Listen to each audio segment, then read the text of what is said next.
क्यों इतने सारे लोग अपने लक्ष्यों के साथ संघर्ष करते हैं? इसके पीछे कुछ सामान्य बाधाएं होती हैं जो रास्ते में आ जाती हैं। सबसे बड़ी चुनौतियों में से एक है प्रेरणा की कमी। शुरुआत में हम उत्साहित और ऊर्जावान महसूस करते हैं, लेकिन समय के साथ यह उत्साह कम होने लगता है और लक्ष्य एक बोझ जैसा लगने लगता है। एक और बड़ी बाधा है ध्यान भटकना। सोशल मीडिया, टीवी और दैनिक जिम्मेदारियां आसानी से हमारा ध्यान हटा सकती हैं। और फिर एक समस्या ये भी होती है कि हम अवास्तविक अपेक्षाएं रख लेते हैं। जब हम बहुत ऊंचे लक्ष्य बहुत जल्दी निर्धारित कर लेते हैं, तो हम निराशा और थकान या बर्नआउट का शिकार हो सकते हैं। लेकिन यहाँ मुख्य बात यह है, चुनौतियों का सामना करने का मतलब हार मानना नहीं है।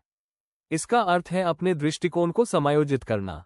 तो आइए कुछ रणनीतियों के बारे में बात करें जो मदद कर सकती है। पहला, अपने क्यों से फिर से जुड़ें। जब प्रेरणा कम होने लगे, तो एक पल के लिए याद करें कि आपने शुरुआत क्यों की थी। अपने अंतिम लक्ष्य का विजुअलाइजेशन या कल्पनात्मक चित्रण करने से वही जुनून फिर से जाग सकता है।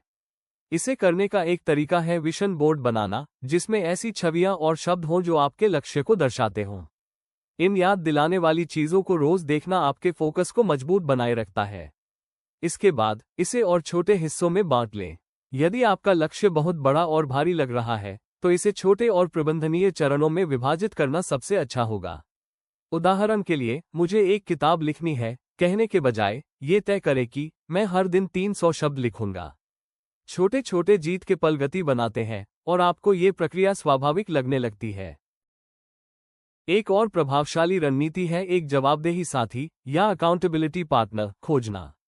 शोध से पता चलता है कि जब आप अपने लक्ष्य को किसी और के साथ साझा करते हैं, तो आपके उसे पूरा करने की संभावना बहुत अधिक बढ़ जाती है।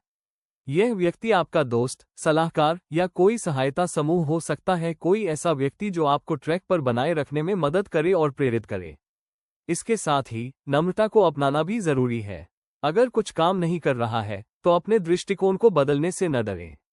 जैसे एथलीट अपने प्रशिक्षण के तरीके बदलते हैं, छात्र अपनी अध्ययन तकनीकों को समायोजित करते हैं और व्यवसाय अपनी रणनीतियों में बदलाव करते हैं, वैसे ही आपको भी परिस्थितियों के अनुसार खुद को ढालना होगा। अनुकूलनशीलता आपको आगे बढ़ते रहने में मदद करती है, भले ही चीजें आपकी योजना के अनुसार न चलें। और अंत में, असफलताओं से निपटने के लिए आत्मदया या सेल्फ कंपैशन को अपनाएं। बहुत से लोग सोचते हैं कि असफलता सफलता के विपरीत होती है, लेकिन वास्तव में ये सफलता का ही एक हिस्सा होती है। सकारात्मक मनोविज्ञान में किए गए अध्ययन बताते हैं कि आत्मदया लक्ष्य प्राप्ति में एक महत्वपूर्ण भूमिका निभाती है।